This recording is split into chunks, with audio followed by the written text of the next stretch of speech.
কিভাবে আল্লাহর গোলামের নমুনা পাওয়া যায়? দেখুন, আমরা যখন নামাজে দাঁড়াই তখন আমরা কিভাবে দাঁড়াই। নামাজে যখন আমরা দাঁড়াই আমাদের মধ্যে কোনো অহংকার থাকে না, অহমিকা থাকে না, আমিত্ববোধ থাকে না। নামাজে যখন আমরা দাঁড়াই মাথা উঁচু করে দাঁড়াই না, বরং নামাজে যখন আমরা দাঁড়াই মাথাটাকে নত করে দিই কার সামনে?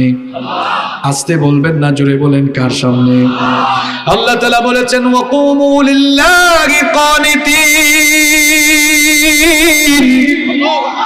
বিনয়ী হয়ে আল্লাহর সামনে দাঁড়িয়ে যাও, বিনীত হয়ে আল্লাহর সামনে দাঁড়িয়ে যাও।